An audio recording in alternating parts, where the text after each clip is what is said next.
Descendo lá pela canhota com o Jefferson, recolheu, dominou, tentou levar para o fundo, encara a marcação do Elias, deixou para Luan, Luan para Ayrton, entrada na grande área, cortou, limpou, fintou, bateu no canto, é gol!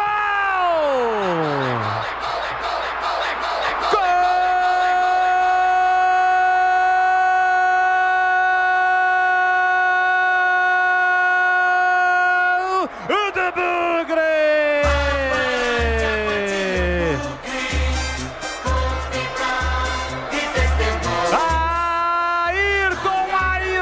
Ayrton tem a 30 estampado na camisa. Ele recebe pelo lado esquerdo do campo. Fintou o primeiro, fintou o segundo. Clareia e bate no contrapé de Denilson Júnior com extrema categoria. Amplia no brinco, faz a festa da galera bugrina. Ayrton, assistência para o primeiro gol, sofre o pênalti que Caio Dantas não converte, marca o segundo gol.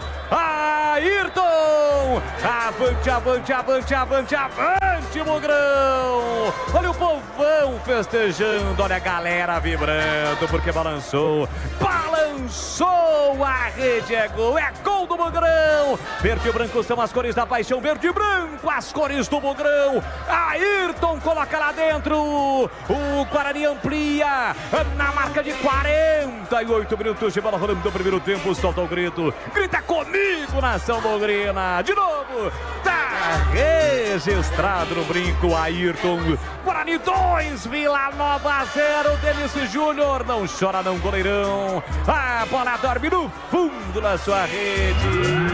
Quando apita o árbitro, não há tempo para mais nada, termina o primeiro tempo e o detalhe do gol, Vladimir Catarino. Da tranquilidade do Ayrton, né? Ele recebeu a bola na ponta, veio trazendo para dentro. A zaga do Vila Nova perdidinha, não sabendo como marcar. Ele deu um toquinho no contrapé do Denis Júnior, que nada pôde fazer. A bola entrou bem no cantinho direito do goleiro do Vila Nova. Ayrton, terceiro gol dele na Série B. Amplia o Guarani 2-0. E foi assim, meu queridíssimo Edu Pinheiro. Ayrton, assistência para o primeiro gol, sofreu o pênalti.